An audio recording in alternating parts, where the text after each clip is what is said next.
Let's do this. Let's go. Yeah. I'm excited to talk about this today because we had some good takeaways from a business aspect Yeah. for the tactical games. And now we're going to talk about the games themselves and workouts and equipment and gun, Yeah. right? Is that Yeah. what we're going to talk Well, we're about going to turn the today? tables. You asked me questions yesterday. I'll switch it on you. No, I want to ask the questions. Yeah. We'll just we'll just chat it out. And then today's kind of a crossover episode. So Cash Calf, and then I'll post it on Cracking Fitness. Nice. And That's awesome. we're just going to talk about tactical games and you've fitness and shooting. I listened to on your Cracking Fitness podcast this last week. I listened to your interview with Britton. Yeah. And then that was about the tactical games. And then also Jake Hepner. Yeah. Is that his name? Yeah. Those were both really good. And actually there were some points that I was like, oh, cool. I should have listened to this before. That's awesome. So there's this a lady, her name's Calorina, and she's from Florida. Massive CrossFitter. She probably thought I was gonna say she's massive. She's very jacked, very strong. Yeah. Miss Notorious One is what she's on Instagram. She's gonna come on and chat about. Oh, cool. And so she does CrossFit and tactical games? Yeah. Oh, cool. And I think she's a chiropractor. She's just kind of a high level person in general.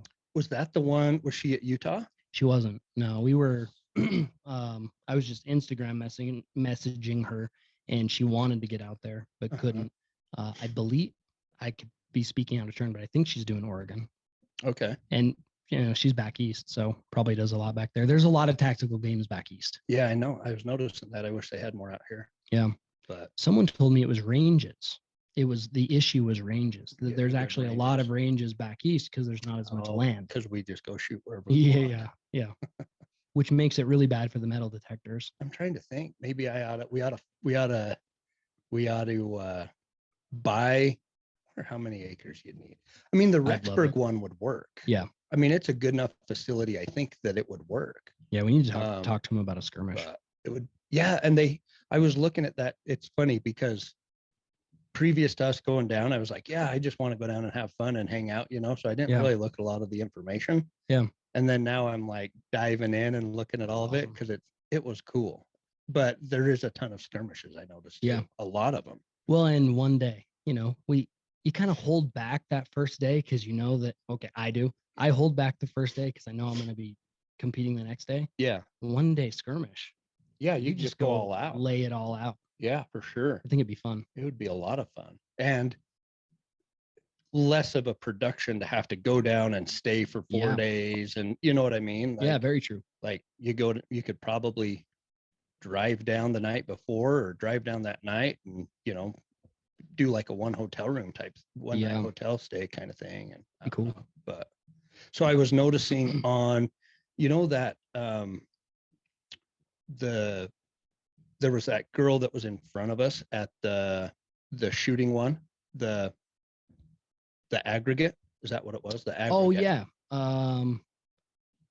So she told me to remember it by her name is Karina. Her name is Karina. I think she won.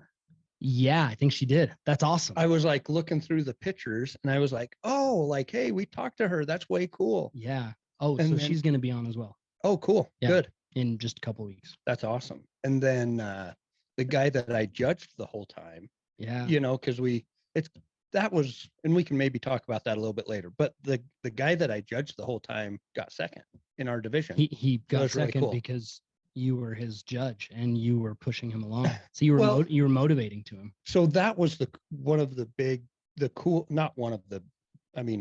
many cool things that I noticed while we were down there. You go through and you compete and then you have to stick around and you're the judge, and not necessarily the judge, but you might be timing them, but you're making sure that they do everything correctly. Yeah. So you do that for the next group. Yeah. And so, but really you're competing against each other, but like every time that I would get ready to go, the guy that was judging me would come up and he's like, hey, like scoot the weights up just a little bit so you can grip onto them easier to put them on your sled, or like, just giving me little hints or whatever to try to do better. That's cool. And so, which I did it with my guy too, cheering him on and trying to keep him amped and stuff. And so you're competing against each other but you get into it and you want those people to perform Oh, really yeah. good. Like it's just a cool community to see. Yeah. That, you know. Yeah, definitely sportsmanship shows itself there. Mm-hmm. Like just, well, it would also be really weird to try to sabotage the guy that you're judging. Yeah. But it was cool. It was also cool doing that. We've never done it before. Oh, I've you had never Mm-mm. judged before like that? No, they've had enough judges in the past, at least the ones that I've been to, that there's just judges there. But I thought it was kind of fun. Yeah, I- it was fun. Yeah. It gets you, and it's cool because those guys were awesome. Like, I don't Oh, know who they are. I should have got their name and their Yeah. contact info or whatever, and just, but you don't really think about that when you're getting ready to go and when Yeah. you just got done competing, You're but also- they're just cool guys. There on the 3-2-1 go. Mhm. And so you can watch people fumble a little bit, standing back behind the line. Yeah. You don't see it as much, but that go, and all of a sudden, they get the fidgets, and I did too. Mm-hmm. It's cool. Yeah. It's interesting. It was fun. It was fun. I think the key is practice. Oh yeah, for sure. For sure. Dry fire, get under time. Just have a beep. There's no beeps there, but just that. I guess there was in the aggregate. That was one that I picked up on in the Jake Hepner interview. Yeah. That I know would have helped me before had I gone and practiced that. Yeah. Because I had never shot competitively until me and Matt went down to a USPSA match like 3 weeks ago, maybe something like that. Yeah. And it was great too. But I think that was the only time that I had shot with a timer or beeper or whatever, and all of those targets, it was 2 shots to the brown targets. So in my mind, I had the timer goes off, it's 2 shots to the brown target. Well, I did that on that one. Yeah. And it disqualified me 3 targets on that, because it was supposed to be single, single, single, single, single, single. It is so Anyway. single. Well, double. Yes. Yeah. And that, yeah. So Yeah. maybe I should explain. So for people that are listening, so there was 3 targets set up in front of us, silhouette targets, different distances, like probably 5 yards, 7 yards, 10 yards, something like that. And you're standing in a box, and then there was a box kind of on the other side of the, like 10 feet away to the side of us. You had to start off with your rifle and shoot 1 shot in the head. So you start closest, 1 shot, next one, 1 shot, the furthest one, 2 shots to the head, and then back to the middle one, 1 shot, the other one, 1 shot. Yeah. And then you would switch over to the other box, handgun, and then it was 1 to the chest, same sequence. But I messed it up big time. So I shot 2 to the head, and then it threw me off for the rest of them. So I ended up getting, I think it was, I can't remember how they said they were going to score it, but it ended up giving me a 47% out of 100 on that match. So I failed it, and so just a little you got bit of half that. the shots. Yeah, well, and all the shots were great. Yeah. I was like, shoot, if I would have actually got a score on that, then it would have been, because it was the simplest thing there. It was a 5 to 10 yard shot. My judge, I guess same judge, lady, she walked up and she goes, "That sucks." I'm like, "Wait, what sucks?" She went, "You thought head the whole time, didn't you?" So I went rifle, or sorry, head, head, and then with the pistol that's supposed to be chest, head. So Those silhouettes were dead. Yeah, the nice thing is at least there were more shots in the head. Like I got 100% on the head. Yeah. Oh, that's true, because they couldn't differentiate really between the rifle and the pistol shots. Yeah. And it almost sounds morbid when we're saying head. It's just a silhouette. It's just a target. It's just cardboard. Yeah, and it's actually not even a head on the cardboard. It's just a square. A square. Yeah. We should say upper square for Yeah. all the sissies out there. Yeah, no kidding. But it is what it is. But it's interesting too, looking at how all of those little things add up.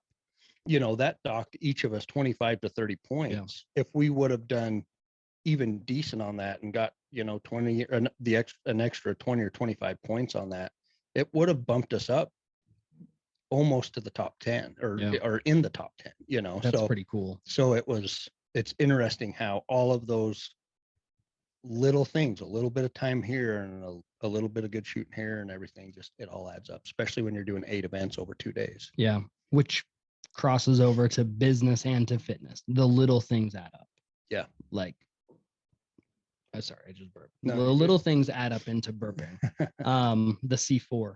No, the all the little things, how you're sleeping, how you're eating, how you're recovering, how you're working out. It all works out to how fit are you? Yep. I could have been a lot fit. I could have run a lot more. I mean, we can kind of get into programming. Mm-hmm. I can look through these workouts and be like, oh, yep, that's a problem for me. That's not a problem for me. And then programming it to overcome those weaknesses. And that's really what all of this ends up being, is what weakness is the greatest. Like in that Jacob Hepner interview, he's like, it was shooting. Fitness is not my problem. Went to the CrossFit games. Shooting. So he dry fires a lot. That was his weakness. He's tackling it. He's starting to move up in, the leaderboards. It's cool. Yeah. And we just for me, a lesser level, just need to do the same thing. Only I need to run more and shoot more and be stronger. Me too. Me too. Yeah. Well, and that's the cool thing about it, is just there's different. So you have, there's guys that everybody has their strengths and weaknesses, Yeah. It's like when you're flipping through a video game, different characters, and some have a ton of speed, but Yeah. you give up a little bit of strength or whatever, like everybody's like that because everybody's on a different level. But it's not one thing, it's a combination of things that those guys are going to win that. There's a shooting element, there's a strategy element, and being able to, think through things and remember exactly how the workout goes and not make mistakes on that. And then there's a strength and endurance fitness aspect. Yeah. And maybe a smaller part, but something that's so important is your gear and knowing your gear. Mm-hmm. And, semi-quality gear. Like if something fails you, your scope falls off because you didn't mount it right. Yeah. That's a big problem. Yeah, that's a big deal. So being familiar with your gear and then everything that you said. And I would say gear is probably a smaller one. Yeah. So maybe, do you want to split it up kind of on, we could talk about strength, talk about shooting, and talk about gear or something like that. It'd be kind of fun. I've kind of wanted to break down each of those and talk to you about them as well, just so that we can, so I can figure out where I need to do better for the next one. Yeah. So what I like about the tactical games is that it is mixed modal work. So when you're talking modal, meaning kind of say farmer carries and running, they're different because one, on the farmer carries, you've got a load on your body and you're loaded from the lower neck, the shoulders down, and it's the strength aspect. Well, then you go run or whatever you do. Let's say it's just farmer carries and running. It's very different than doing just farmer carries or just running. And there's really not a lot of just strength in the tactical games because it's tactical. You need to be moving your body over long distances. And so it doesn't really matter like what we won rep max. The deadlift doesn't really matter. Let's say you deadlift 600 pounds. Doesn't matter if you can't lift 200 pounds and walk at 30 meters. Yeah. So that strength is important, but I would say it's 40%. And then mixing with cardiovascular, just that mixed modal work, it's CrossFit, functional fitness, being able to do that and then shoot. So there's a lot to it. That's what's fun about it. Do you think, because that was one thing I noticed, like, especially on our very first one out of the gate, like, because you think, well, the workouts are tough, but they're not extreme. Like it's nothing that you're going to do any different than in a CrossFit gym here. Yeah. Similar stuff. So I'm like, okay, like, it's not that big of a deal, right? Like fitness was good. I got to the first shooting round and like I was all over the place because of Yeah. that. You know what I mean? Like it's one thing to shoot and practice standing still and hanging out with your buddies out in the desert. It's another thing to be winded, strain your arms or your legs or Yeah. whatever and sit down and shoot. Do you think that it's more so maybe this would be like a heart rate cardio thing, but do you think it makes more difference to have that cardio to be able to be more confident and stable in a shooting condition? Or do you think that the strength portion of it gets muscles into shape better for that, or a combination of Yeah. both? Or what do you think? Well, I think you have to, it's very individualized in the fact that you've got to hold yourself back enough that you can shoot well. You could go all out on the run or whatever it is, and you come back to shooting and it's just, you just can't. Yeah. So something that when I was talking with Jacob Hepner, he said that he used to do a lot of kind of mixed modal stuff with shooting. And he thought that that's how he needed to train. What he really found is my fitness is on point, or it's, at least his fitness is on point. Mm-hmm. And then he needed to work on shooting so he could just work on static shooting drills. Well, the difference in Jacob Hepner and me is that I need to work on fitness and I need to work on shooting. So I actually think for me, doing both is great. Once a month, once every couple of weeks, go out, do some kettlebell swings and some shooting and some sled drags and some air squats with shooting. I think it's really important because you also want to learn where that heart rate is going to push you over the edge. Mm-hmm. For me, it's a lot easier than to push it over the edge than Jacob Hepner. And he also understands from a competitive CrossFit standpoint or competitive athlete standpoint where that is. So he knows so much better than probably anybody in that field. This is my point. Anything past this, I'm going to shoot really bad because I'm heart rate's up, I'm winded, my hands are all over the place. But he can kind of hold that back. And if we saw something this weekend too, last weekend, it was that you have to shoot. Someone like I might beat someone in the fitness portion, but if they shoot better than me, they win. Yeah. It's cool. Yeah. And that's what's so much fun about it, is you can't just focus. That's what drew me to CrossFit. So it draws me to the tactical games is it's everything. Mm-hmm.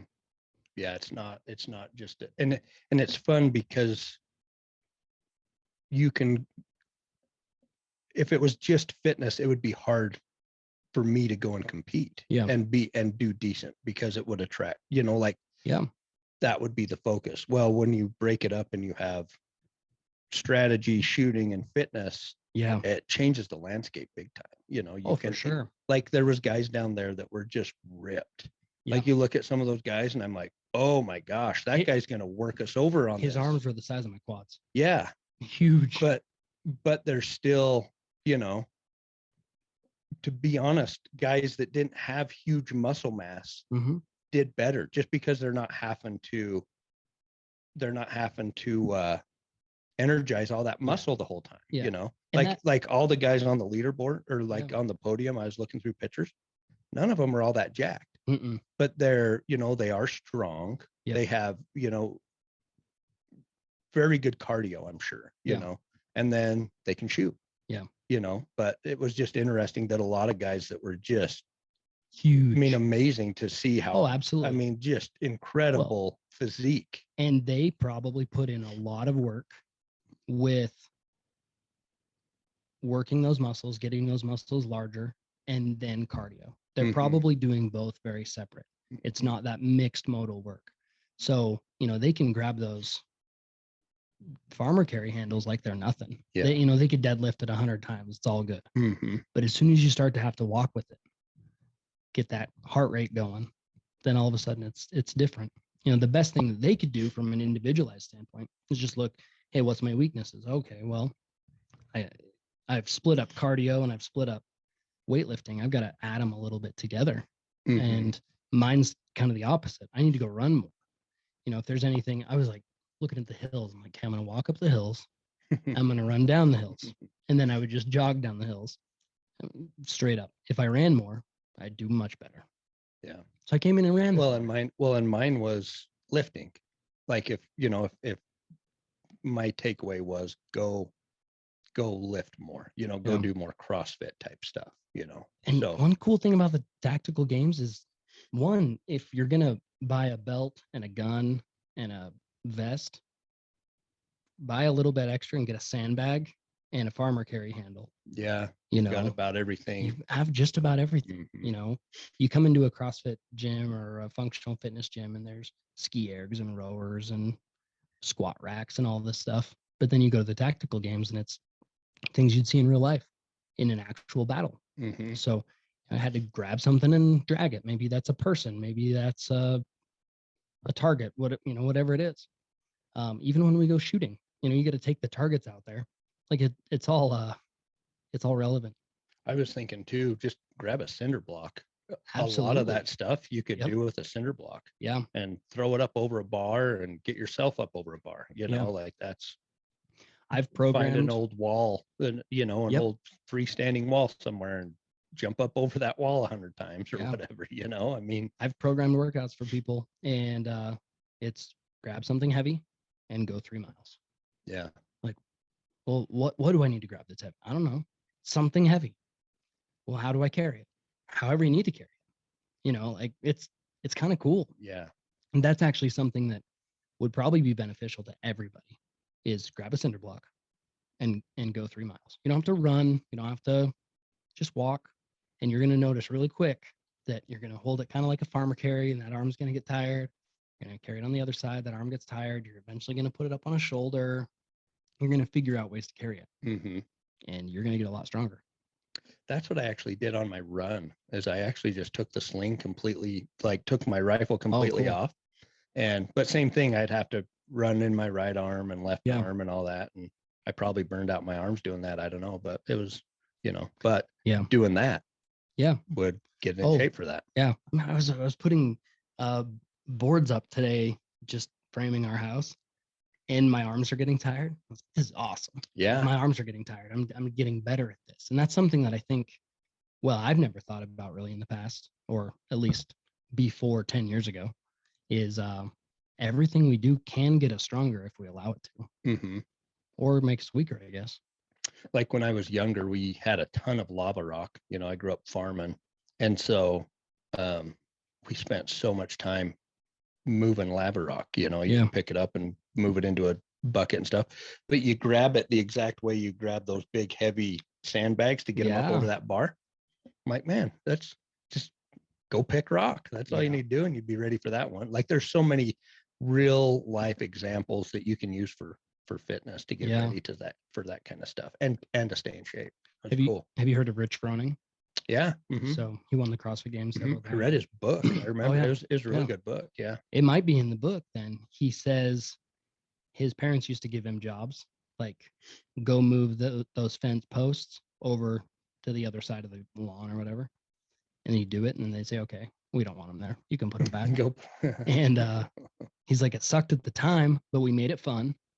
And he didn't say this, but then he won the CrossFit Games 5 times, or however many. And kind of was just naturally fit off the get-go. Yeah. And it was because of that work ethic. Exactly. Probably naturally fit because his parents made him do a lot of fence post moving. Yeah. Yeah. It's pretty cool. It is cool.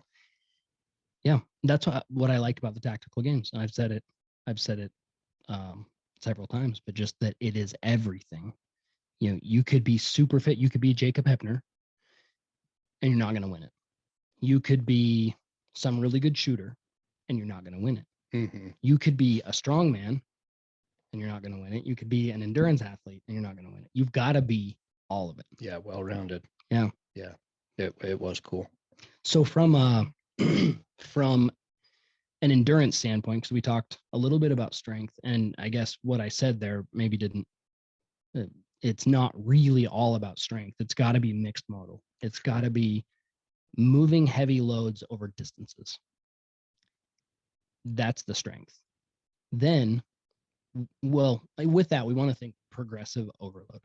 So if you're going to deadlift farmer carry handles, which we've used a lot as examples, make it light in the beginning. And then each week add a little bit of weight until it gets heavy, and then cut it back a little bit, and then add more weight until it's really heavy, and then cut it back. just that progressive overload with some pullback to allow our muscles to recover. Mhm. Then from an endurance standpoint, people used to think a lot of long, slow distance.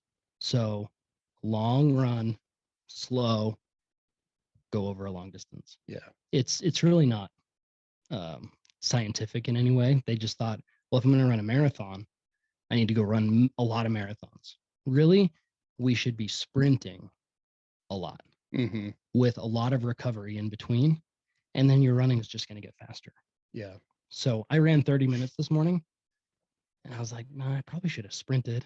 And then, but for me to run 30 minutes is actually a feat. That's awesome. Yeah. So it was good. It was just here on the Yeah. assault runner with the vest on. Nice. But what I should have done was sprint, rest, sprint, rest, do a couple pull-ups, sprint, rest, mixed modal. Yeah. Mix it up. Yeah. And that's what I kind of need to do is some more of the mix type stuff. You know, I run quite a bit and like every day for the Yeah. most part when I can.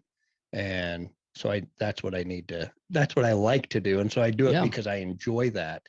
But as far as from a competing standpoint, you know, that's what Yeah. I need to do is do more of the strength, you know, mix it up.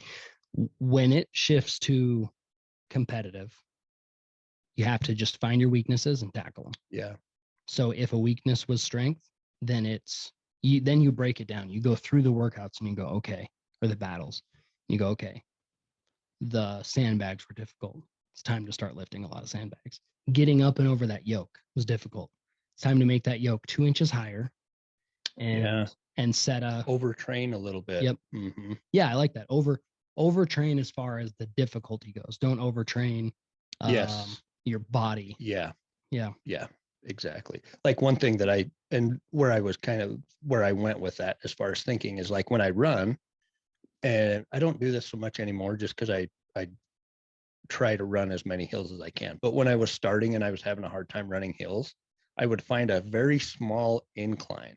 Or if I was running on a treadmill, I would incline it just a little bit. Because in my brain, I'm like, oh, it's still just flat.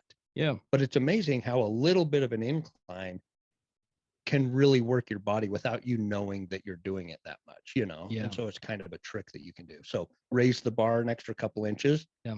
It's not a big enough difference that you're going to think it's that much harder. But then when you go to the tactical games and you do one 2 inches lower, it's just that much easier to do. And you can do it a lot harder. I don't know. Yeah.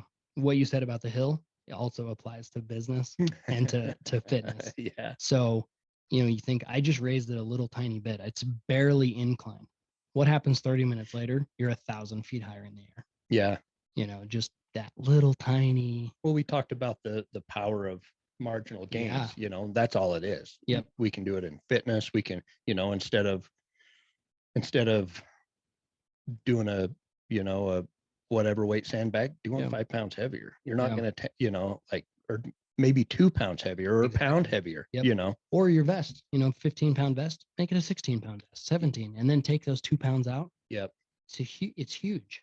I think I told you now it's about 16 pounds since December. Mm-hmm.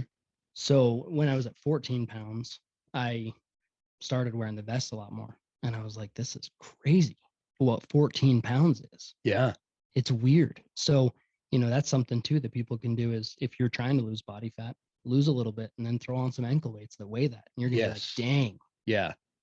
Yeah. And do it in a small enough amount that you're not thinking about it the whole time. Yeah. You know, if you're like, oh, I'm doing an extra 5 pounds and that's what you're thinking about the whole workout, don't do that. Do an extra pound so you forget about it. Yeah. You know what I mean? Yep. And then you like, it's amazing how much those little things can do. It is. And I don't know why this popped in my head, but formerly obese people are so freaking strong. Yeah. Because they were carrying around all of that. Around. They lose the weight and all of a sudden they're out squatting 600 pounds. Oh, yeah. Because they've been squatting 600 pounds for the last 20 years. For a long time. It's really cool. Sure. Yeah. So yeah, it is awesome. That's a little off subject. No, that's good. So strength, endurance, gear. No. Yeah. Strength, shooting in gear. Yeah. Yeah. My gear has evolved a lot over time. Mm-hmm. What do you run? What do you do? So I, you know, being the first time, I was like, okay, I'm just going to get decent stuff but I'm not going to break the bank, you know. And I'd already Mhm. kind of had some stuff that I pieced together. Like I had some mag pouches that I'd done some training with. They're like Uncle Mike's. You Yeah. remember all the Uncle Mike Yep. stuff? Yep. Like I actually like them after I ran them quite a bit. They look kind of cheap and everything, but they've been really, really good for me.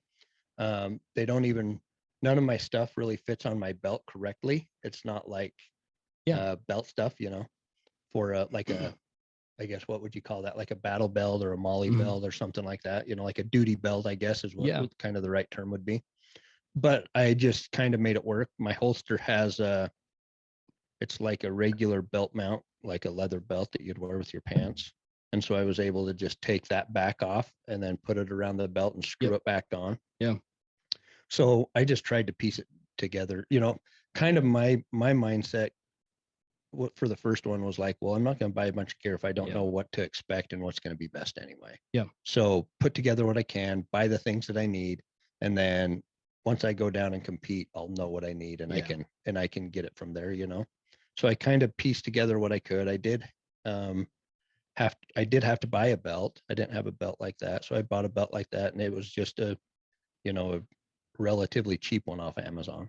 It's Nothing. that Molly though belt, right? It is Yeah, Molly. that's a sweet belt. And 'Cause I it's love the clip, the buckle on it, mhm. and then when you kind of bend it back, you can fit everything Yeah. into those Molly clips. That's a sweet belt. Yeah, so and it has the Velcro, you know, the Velcro belt underneath that you can Yeah, put the on too. inner Mhm. belt. So I think it was like I think the company's like Cridex or something.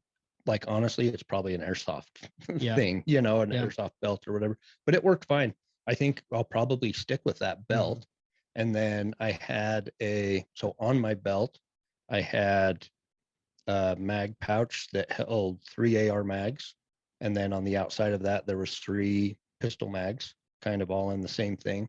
And then behind that, I had that Uncle Mike's Kydex um, mag pouch, and that holds 2 pistol mags. Yeah. And then some courses we had to load out more AR mags than that because I only had the 3, so I just threw them in my pockets. Yeah. As far, and then I had a like a junk bag or whatever, you know, like a Yeah. what are those called? You can just throw empty mags in or whatever, like a Dump pouch. Yeah, Yeah. I had one of those. There again, just bought it off Amazon. Yeah. And then I had my pistol and just used the holster that I'd had. I am going to switch that up because it actually, that leather, I could feel it rubbing on my hip all week or Yeah. the whole time. And I have a big bruise right there Oh, from it. really? So I'm going to switch that up. And I think I can probably just get an actual Molly, you know, Yeah. one of those plastic clips or whatever that I can Yeah. put on the holster. That's Use the cool. same holster because I like that holster. What is that holster? It is a Safariland. I don't know what the model is, but it doesn't have any, it clicks in. So Yeah. there's some Retention. there, but it's not like a button retention. You know, there's no Yeah. button release or anything like that. Which It just pops in. I thought that they were going to require a certain level of retention. It says that Yeah. in the rules after because I've been reading up on the sniper challenge. It Yeah. says that, but I think that they count that as retention as long as it clicks in. Yeah. Yep. So to where it's like that Kydex and it, I mean, technically retention is just pressure coming back onto it. I Yeah. just figured in my mind it's got to be like the level 2 or the level 3, you know, You like push a really, button yeah. If and- I'm going to be running around, we don't want our gun plopping out on the ground. yeah. But yeah, I was wrong. And I'm glad that I was because I like the other holsters more. And I actually tighten mine down more than I would in like a Yeah. regular training, you know, because you have usually retention screws and stuff on those, both on that Kydex mag pouch and also the holster. So I had them quite a bit more than I would regularly. Yeah. But I didn't have any problems losing anything. And, you know, as long as you train with that, you know that you have to, Yeah. you know, kind of pull up pretty hard on your pistol or whatever. And your adrenaline pumps a little bit and you don't even really notice it. Yeah. You know, Yeah. I like what you said about pockets. That's something that's really important. Like you don't have to go out and buy a $500 setup to go to the tactical games. Mhm. That money is better spent on ammunition, at least in the beginning, just practicing. We have pockets. We can throw magazines in them. Most of them, you don't have to retain your magazines. So they stay on the ground. The ones that you do, at least in my experience, you haven't had a lot of magazines to retain, so you throw them in your pocket and you go on a run.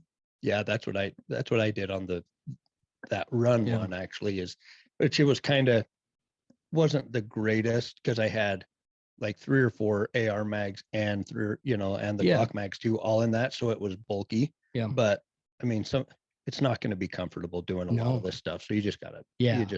Very crush through true. it, And Yeah. I did feel one thing I was glad I took down is I took down a pair of pants. They're pants that I use for hunting. Yeah. But they have zippered, all of the pockets, like the upper pockets are all zippered pockets. And then the cargo pockets have a flap over them that button. Yeah. So I was able to zip stuff shut as I was retaining stuff. I liked that a lot. And then it had integrated knee pads, which was a Yeah. lifesaver. That's Like I cool. didn't have to think about my knees once. And so I like that. You can Yeah. just jump down in a kneeling position or whatever you need to do to shoot. And we had one stage where we were doing the burpees. Yeah. And there were some brutal rocks on that. Even with the pads, I could feel some of the rocks, but I didn't have to worry about it as much because of those That's knee cool. pads. So I felt like that was something that I took away that I'm going to continue to do. Yeah, I like that. Is there, because like my pants don't have that. There's probably some sort of thin knee pads on Amazon or something, right? That you just kind of put underneath your pants. That might be something people could look at. Yeah. Yeah. Or you could, I mean, shoot, if you can train with them well, you could probably find a knee pad that you could just, slide over. It's got Yeah. a sleeve or something. Yeah. And if it's tight enough that it's not falling down all the time, you can slide it over. But I know that so these were Sitka pants, so they're kind of expensive, but Yeah. they're like just integrated. There's like a Velcro pouch in the knee. So then you That's don't have cool. to worry about it moving around. But I have seen, you can find some pretty decently priced tactical pants or even work pants Yeah. that have integrated knee pads. Oh, okay. So, I mean, I don't think that it has to be a real high end pair of pants. I've seen some others that have that same kind of thing in it. So That's cool. It's funny. We saw you have those. We talked about it. I didn't even think about getting any, and then now we're talking about it. Like that would be nice. yeah. Like the burpees did. I think I've got little bruises on my knees. Yeah, I even got a couple, like the pad was off to the side or whatever, and a rock got me. That freaking hurt. Some hardcore persons listening, they're like, Bunch "What of sissies?" whammies. Talking about knee pads in the tactical games. Yeah, No, it's just fun. yeah, it was fun. It was. So let's just go through some of the workouts really quick. Or Cool. I keep saying workouts because that's more of my background. Well, and on gear, Oh yeah. so Oh yeah. I sorry, guess we the didn't other finish. thing, while we're there, the other thing would just be a plate carrier. Yeah. And those can be, so the vest has to weigh 15 pounds. I bought a pair of plates and then I needed to add more weight. So I went and bought some of the wheel weights that have got the sticky back on them and just That's smart. stuck those to it. And so it can be pretty inexpensive. You could probably even you could go to a metal place probably Yeah. and cut out the exact weight you need and throw that in there and you'd be good to go. So we're gonna do that with Are ya? and have them cut. Oh in yeah, that'd Teton be Tactical. awesome. Mm-hmm. Okay, so this is an admission. And if tactical games people are listening, just know I'm not very good, so I didn't podium, so it doesn't matter. I put little sandbags in mine. Yeah. Well, I was moving my vest the other day, and I was like, one of these sandbags is smaller than the other. It ripped open during the competition Oh really? and just was slowly leaking out. Now it was probably like yeah. a half a pound maybe, and I think my vest already weighed more than that, so maybe I was fine anyways. But gear, knowing your gear and knowing what's okay. Mm-hmm. I obviously had a little tiny sandbag that wasn't good enough, so it broke. And is that it's little, but I don't feel good about it. Like it is what it is. I didn't podium. It's different, but something too that was popping in my head while we were on that run. I went outside the lines a couple times on accident. I was like, oh, it's a good thing I'm not. Those lines were hard to see. But I'm like, it's a good thing I'm Some not of very good at this because if I was more in like a podium position, I'd feel bad. But I didn't. No, I think I did actually feel a little bad, but it wasn't like I probably went outside the line and got more distance than less. Probably. I was surprised they didn't have somebody back there looking. Oh yeah. Like somebody totally could have cut. Did Trent on the? Did you hear Trent talk about the guy that? So you know how Trent was out taking pictures. Taking pictures. Mm-hmm. Well, he said there was one guy that had just gotten lost completely, and he's kind of like looking around like, Where to go? yeah, where to go. I don't remember exactly the story, but man, I don't know how long he was running. He Yeah. might have been like 30, 40 minutes. Yeah. This is the longest course I've ever been on. That's crazy. It was hard. I mean, you had to really be, I felt like, watching where you go. I mean, it Yeah. was pretty well marked, but I there was liked some spots. some of the weirdly steep parts Uh-huh. and that one big, huge one where you pretty much You just could slide easily down. fall down the hill or slide Yeah. down it. I love that stuff Yeah. because that's kind of real life. Like, hey, you're running. Yes. You gonna go around? No. Are you always going to be running down a highway on Yeah. pavement and asphalt? Yep. No, you're not. Yeah. So it's cool. Yeah, it was a fun course. That was like when I saw that there was that run, I was like, yes, That's like cool. that's what I like to do. Yeah, So mine was the it was opposite. fun.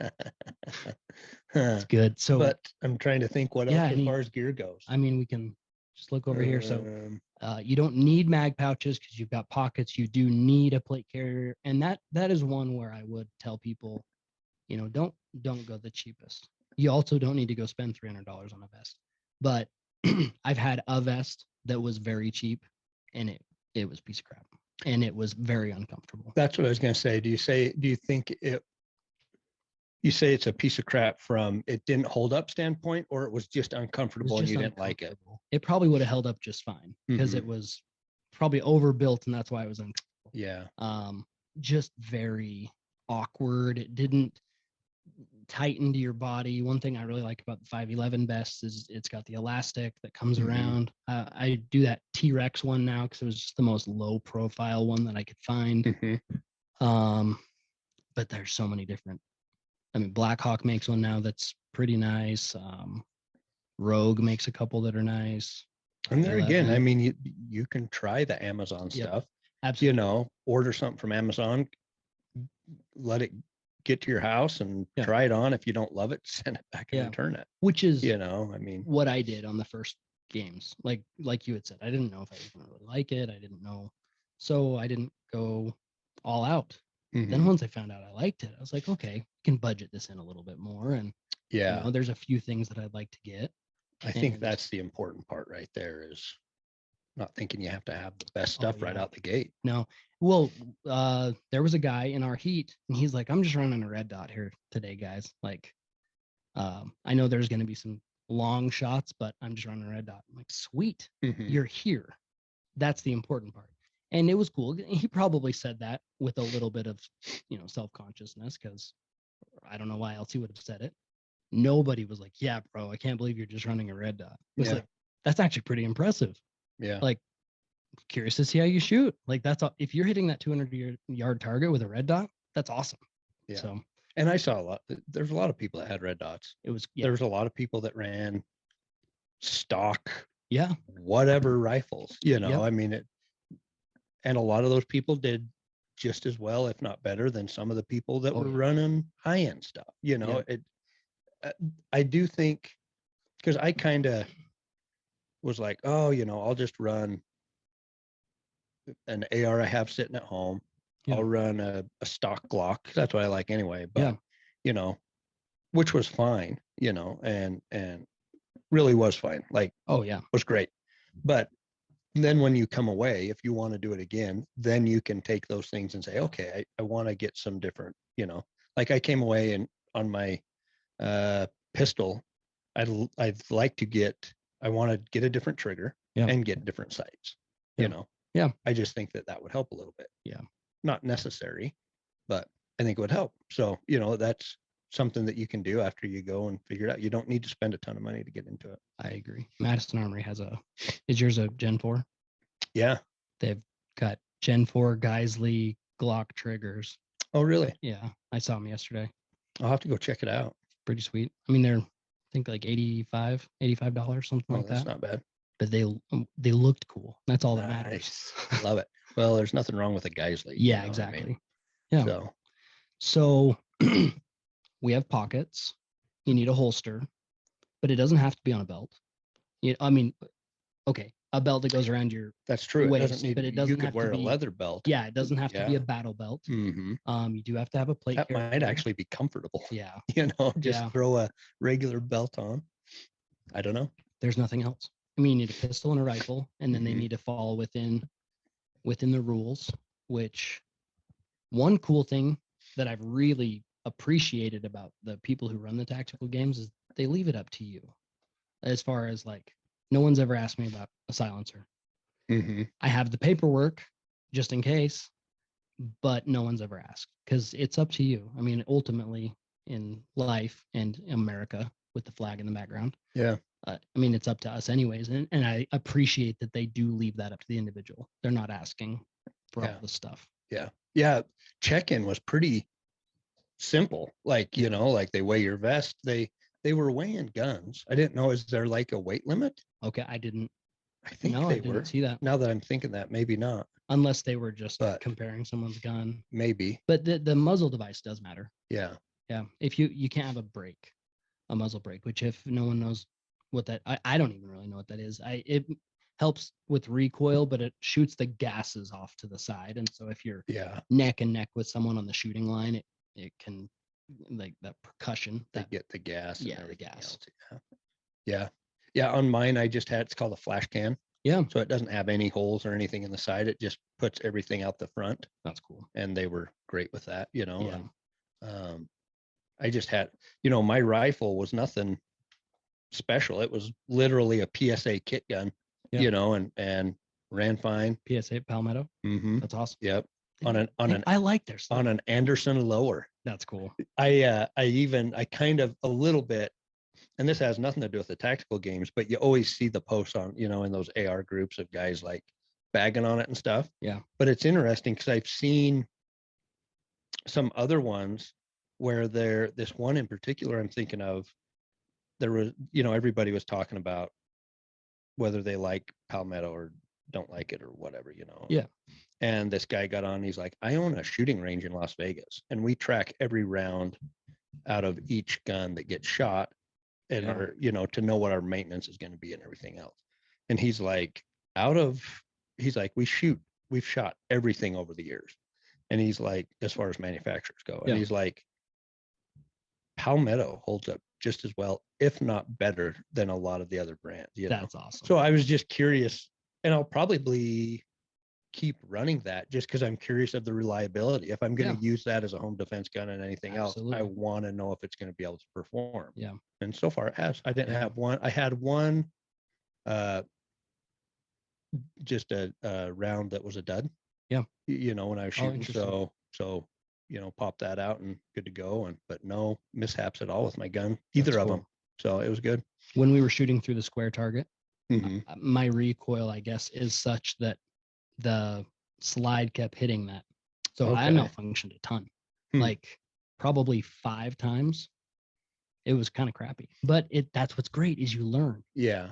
Do you think it was the front sight hitting it? Oh, it could have been. Maybe like hooking up on it or something. Yeah, it could have been. I don't know. I just figured it, my wrists were flipping up enough that it was hitting that and causing it to malfunction enough. Which maybe that's actually like the case against, that gun's kind of a competitive shooting gun out of the box. Maybe that's a case against it a little bit. Their slide does just enough. And so if you get that out of whack at all, but like a Glock's just going to shoot. An M&P is just going to shoot. Yeah. That's kind of cool. Yeah. And I saw people with all sorts of guns, and so I saw a lot of Glocks. I saw a lot of, you can't go wrong with saw some M&Ps and when I first started shooting pistols, the Glock was the last one that I wanted to buy. Like I bought some, I bought all the XDs, some of those, and shot a lot of M&Ps, and I shot 1911s and stuff. And then I bought a Glock. Yeah. And I was like, I kind of bought it because it was like one of those gun grab shortage things. Yeah. And that's kind of all that was, there was one available. So I bought it. I was like, I don't even really want to buy this thing, but whatever, I'm going to buy something. They've been my favorite by far. Like that's all I have now besides 1911. They're simple. Yeah. When I got a 17 and then wanted more compact. And so I sold it and got a 19 and still have that same 19. But I got like way into Glock. I started listening to the autobiography or the biography Oh, of yeah. Gaston Glock, and Yeah, he's still alive, right? I think so. So the guy who made Glocks, and this is a crazy story. So it was the Austrian government, the military was up for a new contract of firearms, and he heard about it, and he had manufactured like furniture parts, like curtain rods and stuff. And he goes, I can do that. I'll get the contract. This guy's like, you don't even know anything about firearms. He's like, no, but I'll do it. I'll figure it out. So I think the Glock 17 was called 17 because there were 17 parts, correct? Only 17 parts. Don't know for sure. I've This heard could some be, of that. I yeah, think this so, could but I don't be know for sure. totally wrong, and I can fact check myself later. But I think it only has 17 parts in the entire gun, so it's very, very simple. And it was going up against just, I guess, more All complex. the good stuff. Yeah, all the good stuff. Colts probably and everything else. But they've done so many tests. They've frozen them in ice and shoot them out, and then they still shoot, and they throw them out of airplanes, and they run over them with tanks, and they just run. Yeah, it's crazy. They're cool, and they're kind of like the AR-15 of pistols, or AR-15 of you can just Barbie them up however you want. All the companies make all the stuff. It's kind of fun. Yeah. So I don't know, but I mean, that being said, there's a lot of good stuff out there. Yeah. Like, and after there was that was that an STI that guy had for raffle or whatever, or what was it? No, it was a little different company, but oh my goodness. Yeah, the 2011. Like after handling those, I'm like, holy cow! But those are sweet. Yeah. The SIG that you're running, the Legion, that thing's sweet. I mean, there's just so many good guns now. Yeah, there really are. So, well, in those 2011s, there's a company called Staccato, and it's not their lowest end gun, but they're kind of mid-level.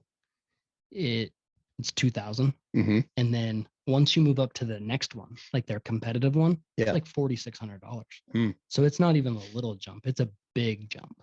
Kind of goes from like a carry type gun into like the competition that has all the stuff, magwell and all the stuff on it. Their P model is like their duty weapon. Like they're trying to get it into police departments, and I think they're doing a pretty good job. And it's a sweet gun. Like, well, that's something innovation wise. Trying to tie this into business as well. Innovation is so cool. The 1911 is old. So then someone goes, I really like the 1911, but I wish it held more rounds. So what do? Re-engineer the grip. Yeah. That's it. Build it. And then they built it. And then you hold on to that thing. You're like, this is just so good. And it holds 20 rounds. Yeah. And not once in the tactical games did we need 20 rounds in a magazine. So, that's something else. I ran 20 round mags. I've never done that before. I ran it every single one. I never had a 30 round mag. Which is so un-American of me. Yeah, what the heck? Yeah, I did too on the AR. That's all I ran was 20s, and then just whatever the Glock mags are, 15, I think, or whatever. The one thing that I think that I will stick with the Glock for, maybe, I don't know. We'll see. Yeah. I love not having all the things to, all of the safeties and everything else as far as external safeties and stuff like that to have to manipulate. You load it and it's ready to go. Yeah. And so in my mind, obviously that's a training thing. If you train with something that you're going to be competing with, then it's not a big deal, But just in my mind, I'm like, okay, if I forget to take the safety off, maybe that's a couple seconds, but I'll get a Staccato it's training. when I make it in the stock market. There you go. There you go.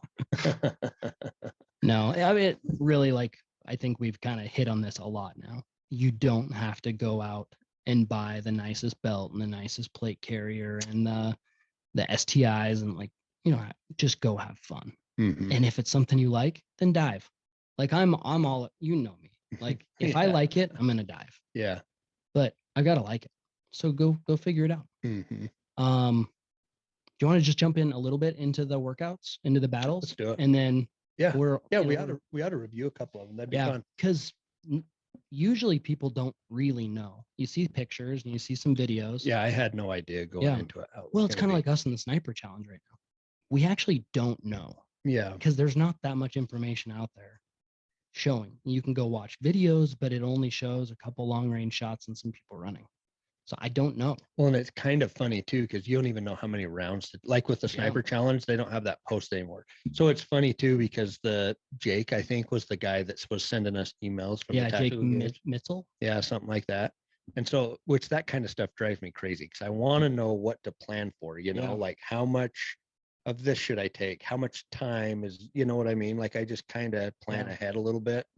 And so I actually sent him an email. I'm like, okay, like, do you have like an outline or something so I know like what to plan on for the day Yeah. or like round counts or whatever? And like I heard nothing back. He's like, Which is welcome to like- the yeah, tactical games exactly, where which you is better like- just be prepared. You go and you're like, well, yeah, of course he's not gonna Yeah. email back, like that's part of it is showing up. And they do, I think they did send us what the round count was a little bit before so we could bring Yeah. enough. But Yeah. So they'll tell you how many to bring. So they said bring 250 a pistol, 250 a rifle. mhm. So then you just know, all right, it's going to fall within that. And I don't even know how many we actually shot.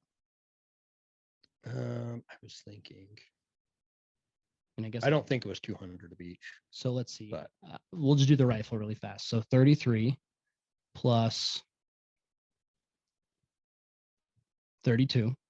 so 55. People are like, we're doing math on the show. Plus 18. 73, I think. Plus 45. Oh shoot. Let's see, that'd be like 118, I think, something like that. Plus 48. And we don't have to be perfect here. 166. And 36.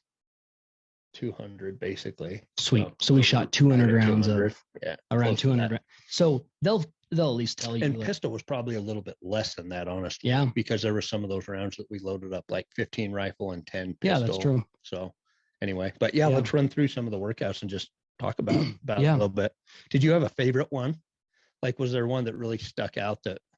I actually think my favorite one was the sled pole. Okay. And what else was in that sled pole? They showed that I got docked on that for one of the sled poles. I don't know why, That's weird. but I don't know. So there was the sled pole, and then was that the one with the stone that you had to carry? that's right. Yeah. Mhm. And Yeah, then you run to the other range and shoot. Is that how it was? Yeah. That was Yeah. our very first one, right? Okay. I think so. I also liked the 24-minute one. Yeah. So we can go through them I really liked quick. that one too. So there was one called Mountain Town, and it's actually, it'd be too much to just read, but there were the three essentially holes that you'd go through. There was the square hole, there was a rectangular hole, and then you'd go from the top of the barricade. Okay, yeah. So there's basically a piece of plywood with holes Yeah. cut in it. That's Yeah. what you got to shoot through. Yep. Mm-hmm. So athletes go and pick up farmer carries. You farmer carry a little bit. You do sandbags over the yokes, and then you go shoot. And that firing sequence changed from the square to the rectangle to the top of the barricade, and you had to do that with rifle and the pistol. Yeah. And so it'd be like 3 rounds. So you would do a round. So you would do the farmer carry, throw the sandbags over, go farmer carry back, and shoot everything through the square. Yeah. And then you would farmer carry again, sandbags over the yoke, farmer carry back, shoot everything through the rectangle. Yeah. We were shooting rifle first, pistol, And that rifle, then was- pistol. The entire competition was rifle first and then pistol. Yeah. I haven't had that in the past. Hmm. It has been per battle where they've said, okay, you're going to shoot pistol and then rifle, or vice versa. So I actually liked that. It took some of the thinking out of it. I just know that it's rifle and then pistol in every battle. That was one of the things that I think coming to CrossFit would help me too, is remembering, because in CrossFit you're doing, you go from one thing to the next, to the next, to the next. That was hard for me to remember, like, okay, first it's the order of everything, Yeah. like, okay, first it's the farmer carry, then it's the sled pull, or whatever, Yeah. and that kind of stuff. I'm so visual too. I'll go to the battle Yeah. brief and I'm like, but then I'll go watch it. Hey, what's the Mhm. loadout? Okay, now I'm good. I just have to see it. Yeah, that's how I was too. I had to make sure I was early to each of them to watch Yeah. a round or two of it. Yeah, which is part of the community as well. Just go cheer some people on. Yeah, and So hang much out. fun. It is fun. I also liked the vendor village. I wish there was more, like Yeah. more vendors, just the thousands and thousands of listeners who are listening to this. Just come out because it's cool. Like Mhm. I love the vendor stuff. Just and seeing the new, like Blackhawk was actually there and they have a new holster out. So I was talking with a buddy of ours, with Joseph, and he was talking about that holster. Oh. I'm like, well, that's cool. Like, people know this stuff. So Mhm. then you get to go and you get to see it and talk about it. And there was that charity that was giving away or raffling, definitely not Yeah. a giveaway, raffling. I wonder how much that went for. The last one that I saw, and it was towards the end of the second day, there it was $5,000 Sweet. even. Good. Because it's a $4,200 gun. So you want Yeah. to see it go for like I $8,000. think they could have made more money if they would have done an actual raffle with tickets. True. I think they would have made a Very ton of true. money. Yeah, the silent auction was hard because, Mhm. well, silent auction, I thought, I've never done an auction before. I kind of thought it would be, you wouldn't know other people's bids. Yeah, that was kind of interesting too. But technically, you could just look at the paper and be like, okay, 3201, 3202. Yeah, I which is wonder if fine. anybody did that at the end. I don't know. They did in the beginning. Yeah. Oh, really? Yeah, it was Hmm. the very first one was written, and then the next one was $1 over. Yeah. So, I mean, it almost kind of sucks for the charity that whoever that first person was that put it down. Yeah, it's the kind of next person. setting it. Yeah, I think But- they would have done better with a raffle, Yeah. because a lot of those people, they're not going to put down a $5,000 bid, but putting in $20 for a chance at that thing, like True. everybody there would have Very done it, true. So, Bravo Actual was the supplement company that was there. They've been to every one that I've been to, oh, and they seem cool. I bought their sleep stuff again. mhm. All business, right? Someone was like, Yeah. hey, here's a niche, let's fill it. And they do good. And they give some of that extra, they give some of their money to veterans, like a veterans charity. Mhm. It's just cool. Yeah, it is cool. Yeah, it was good. Was there some of the other ones you've gone to? Has there been more vendors or about Mm-mm. that same amount? No, I actually think that was the most Oh, that I've really? ever seen. Hmm. Yeah. The second one that we went to had two, a drink, Oh, like the drinks that all the judges had. I don't remember what they're called, Hmm. but they were there. And then there was a company, which is also cool, sunglasses on hats. Sometimes you can't wear sunglasses because it hits the brim of your hat. mhm. So this guy just cuts it out. He notches it. I don't remember what the company's called, but they notch their hats and then they sell them in different, like low notch, high notch, whatever. So your glasses fit inside of your notch on your hat. Oh, okay. You can pull your hat down more. So I then gotcha. Britton texts me during the competition. He goes, hey, if they're down there, can you get a hat for our brother-in-law? Oh, I was like, well, that's just cool. Like that is cool. he saw it one time, he put it on, he bought one, he liked it. Now he wants to get it for other people. Hmm. Add value. And just a simple idea from the guy that's making He that. cut it out with a knife probably, and then he's like, let's patent this. Yeah. And then, find somebody to manufacture it and off you go. Yeah. So it's cool. And we met, I'll just say the guy who invented a trigger, but then I want to find his name because I want to talk about him. Miles. Yeah. Okay. Do you know his last name?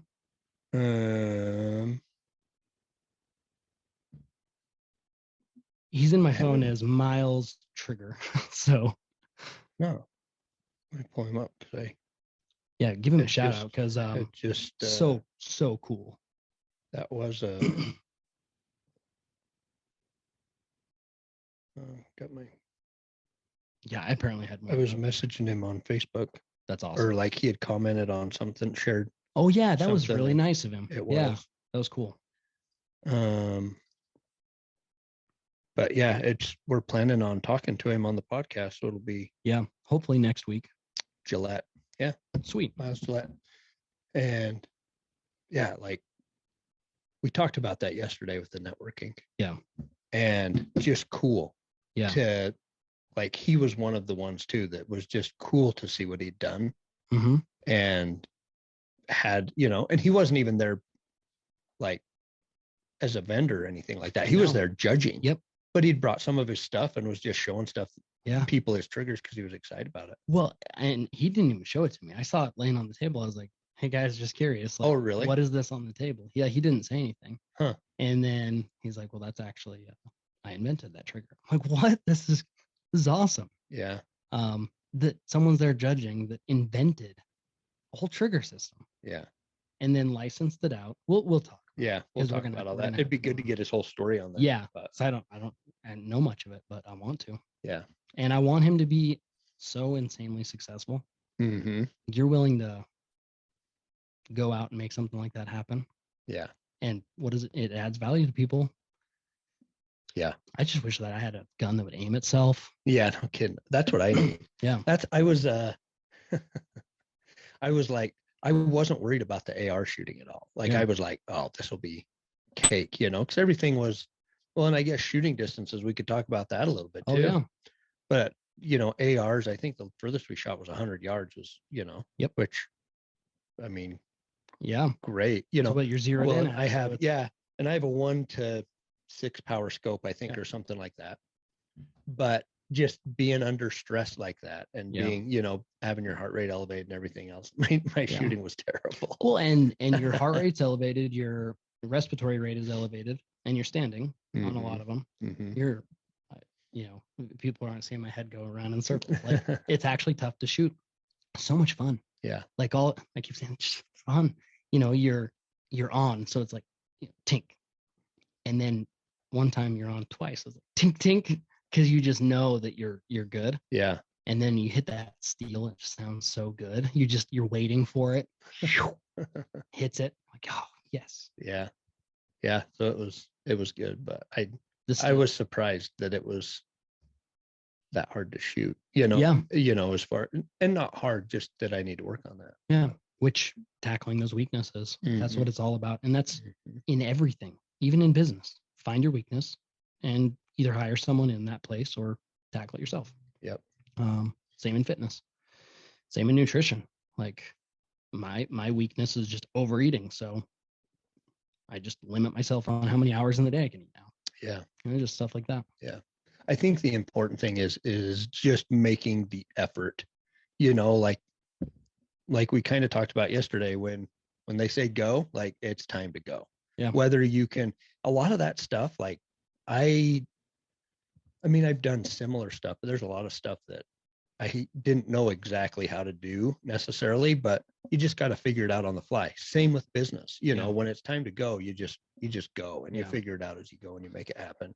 Yeah. I mean, how are you going to, in a real, say, battle scenario or whatever, which hopefully we're never in a battle scenario, but people don't have all the answers. Mm-mm. You know, I mean, you're always moving forward and making it happen as you're doing that. So it was a good illustration of that too, I feel like. Yeah. And people like Shay just step up to the plate and do it. Yeah. Like it was cool. She said, hey, I'd like to do the tactical games sometime. Next thing I know, she signed up for it. That's way cool. So cool. She gets down there and she just does it. Like it was cool. And who knows how many people were in that same exact boat. You know, it might have been that guy that talked about his red dot. That might have been like just the scratching the surface. And he's really like, I'm so freaking nervous to be here right now. I don't want to be here. I'm scared. And then just did it. It's awesome. Mm-hmm. And it's hard. The tactical games, they are hard. And it's very uncomfortable. Like all of it, you know, because you're in uncomfortable positions and you're in the dirt and you're breathing in the dirt and you're all the stuff. But everybody down there did it. Something I found interesting. Were you there when the guy was talking to the new guy? The new guy. That's rude. the new guy. And he was like, just wait till tomorrow. There's a lot of people that are going to drop out. Mm-hmm. And then there was. Was there a lot? I wondered that. Because in the heat, 2 heats after us, there was that one guy that was competing by himself because all the people in his heat. So I mean, that's 4 people out of 1 heat that dropped out. Yeah. Or out of 1 battle group. In our division, I think was there about 60. And then ended the up first day, and I think there was 53. 54 or something like that. Yeah. So So I guess 7 people, 6 people, and I don't blame them. Yeah, it's okay that they did. It was a pretty, like, it was a pretty elevated level of fitness. I feel like, like it wasn't, you know, you do have to train to go and be able to do that. Like The last one we were doing, you had to lift in, what was this Oh, carry yeah, called? Where you Zercher. put it right here, Zercher carry, Yeah. front rack, overhead. Yeah. How much weight do you think that was? Those were 45s, right? So you're Yeah. 90, and then what do you think that bar Yeah. weighed? 20 pounds. Yeah. Yeah. Probably about 20. So 110 pounds. I mean, Mhm. that's Yeah, that's significant. a decent amount of weight to be doing that stuff with. Did you make it to the extra rounds? Yeah, I did. So I did 2 down and back overhead. Yeah. And then my guy and I was like hurting. Yeah. And my guy was like, "Hey, there's some strategy here. You're getting 1 point for that, or you can save your energy and go do burpees and get Yeah. 5 points for that." That's cool. So then I just Yeah. stopped after that. I Yeah. did the 2 rounds and then I just stopped and waited to go do burpees. That's cool. I So- just wanted to get to the extra round and just overhead because that's like that weight is okay for me. Yeah. And so that was fun. I actually enjoyed getting to do some bonus. Like that was kind of fun. For me, that's a win. So Mhm. and then those For sure. burpees were really hard for me. I need to burpee and run. Yeah. Well, it was at the very end. So that the burpees were the last thing that we did. It was dusty. We're right down there sucking dust Oh, because yeah. it was windy and gusty and everything. And it was the hottest it had been, which was about 70, which doesn't sound like very hot, but Yeah. we're going from 30, 40, well, 20, 30 degree weather down to 70 degree weather. It felt like the middle of summer down Yeah. there to Yeah. me, you know, Oh, but yeah, it it was was hot. beautiful, but Yeah. it was pretty warm. It is a pretty So, place. anyway, I but wouldn't mind living down there when I'm old. I know. It's pretty cool. Yeah, it is a cool place. What are the just say 2 biggest takeaways? And it could be in anything, fitness, life, whatever. Just the 2 biggest takeaways that you got from competing in the tactical games. I think everybody should sign up to compete in something. Yeah.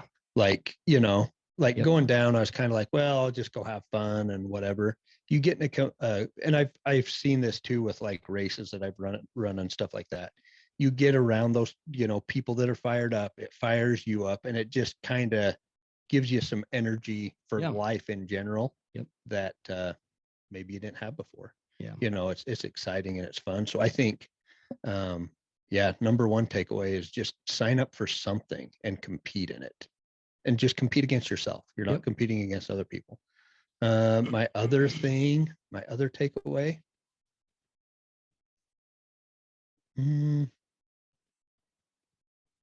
I don't know, that I need to practice more. I need to Yeah. practice more shooting. I need to practice more fitness. Yeah. And I need to run more. Yeah. But it was good because it gives me something to shoot for and a goal Yeah. to shoot for. The shooting for is important. Mhm. Like, and that's just life. You know, if we're talking fitness here, just something you can achieve. Yeah. You know, you can go compete in the tactical games. It doesn't mean we're going to do really well. I don't do really well in the last 3 that I've done. But I go, and Mhm. that's always been the goal, is just go and finish it. Mhm. And once I didn't, like Yeah. second day, 1 workout in, felt like crap. And I was like, well, I can either feel more like crap later if I go decimate my immune system a little bit more. And I chose not to. And then I regretted it afterwards. And I was like, I shouldn't have done that. So this time I go down, and it sounds so cheesy, but I was like, Navy SEAL. Like, no matter how I feel, Mhm. I will finish this. Yeah. And I actually kind of felt like crap. Like my lungs were like, you can still hear it in my voice and everything. I did it anyways. And it just felt good knowing like I can do hard things. Yeah. It's just cool. Yeah. And for that sure. translates to other things. You know, how you do anything is how you do everything. Well, once I gave up, I don't want to give up anymore. Yeah. Maybe my other takeaway is be around good people, like, you know, like find groups of people that are excited about something and Yeah. go do that, you know. So How- I don't know. That How was can you cool. be around Trent and not be excited? Oh man. Yeah. He's just, It was fun. and, It was and fun. he brought his loader and he's loading mags for us. And we're all joking around, and It was just fun. Just a fun trip. good time. How about you? You have 2 takeaways? You know, this one, it was just a little different for me. It was by far the funnest one that I've done, Mm-hmm. but I think it's partly because I approached it from a negative split standpoint. So I was thinking, the last half of my workout will be better than the first half. So I'm going to go out slow. That was my goal. That made all of the workouts battles for at least me way more bearable. So it made it more enjoyable. And then I knew that I could go on to the next one and be okay. So I don't know if that's a takeaway, but it is a good strategy. Mhm. Like I've seen in judging a lot of CrossFit and regionals and stuff, you get people and they go out hot. You go out hot, you're just going to be done. Yeah. So that was good for me to have done it in the past, have gone out hot. And then this time, every single one, I negative split. That was just I guess more of a win than a takeaway. Mm-hmm. The other one, you can remember more people than you think. Like it was kind of cool to see people from a whole year ago that I haven't thought about in a year and be like, oh, Mendel, Yeah. that's cool. Can't believe I remember your name after a year. But it's because, I don't know, it's kind of like the whole, you fight like with somebody, not against them, but like you're with them. Yeah. You're kind of in the dirt battling out things together. I don't know, there's maybe like a weird little brotherhood or something that Mm-hmm. it's just kind of cool. How did you because you knew a lot of people down there. Yeah. Like, did you help like judge? Well, I guess you wouldn't have judged them. So was it just standing around and talking to those people or whatever and getting to know them and they were in your heat or whatever? Or is that kind of how it was? Yeah. Okay. Cool. Cool. That's pretty funny. Yeah. I wonder if that will even pick up on here. Yeah, I enjoy talking to people. So that was good. It was just good to see people after a whole year and to see people or to not see people that I thought would be there. Mm-hmm. And you reach out and, hey, why weren't you there? Yeah. It's just kind of fun. Just a good community. I think you're spot on. Surround yourself with good people. Yeah. If life sucked, but you're around really good people, your life doesn't suck. Yeah, it doesn't suck anymore.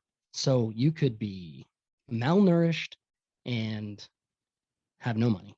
Be around good people. Everything's Haiti. Haiti's a great example. Some of the happiest people I've ever met. Mm-hmm. They have nothing. But they wake up in the morning, they're like, hey, do we have food today? We do. Cool. Yeah. Let's chill. Yeah. It's pretty cool. Surround yourself with good people. I like that. For sure. So okay. Well, right on. Kind of headed there. If anyone has any questions, they can reach out. We love to talk about it. Yeah. And we'd love to get a bigger group this next one to go than this last group. It was fun there was 3 of us that competed. There was about like 8 of us that went down. Yeah. Or so, and it was cool that your dad and Trent went down and took pictures. That was that was so nice of them to do that and way cool. Yeah. Well, and then my wife was like, send those to me. She wants to edit them, so she hurries and throws them in and edits them, gets them back to us. And it was pretty cool because it was cool. Usually you're waiting weeks to get pictures back. Mm-hmm. If you do like the picture package or they're doing the videos or whatever it is, you're waiting. And that was kind of cool. It was like, hey, you get professional grade photos here immediately. Yeah. Yeah. So it was nice, but it would be fun to have a bigger group, Well, I think at least from here, we are going to have a decent bigger group on the next one. Yeah. Cool. Yeah. We talked about him yesterday, Curtis. Mm-hmm. He's going to come. His wife might do it. I hope Kira doesn't listen to this. I'm going to build her an AR, so hopefully she'll do it. She's going to listen. You did what? No. That's funny. Cool. Yeah. Well, I appreciate it. As always, it was fun. I hope some people got something out of it, but yeah, it's good. More than anything, I could keep talking for another 40 minutes just about it because it's fun. I know, it is fun. Hit a 2-hour episode. We have never done a 2-hour episode. Back to passion. That's it. We're passionate about it and it's fun.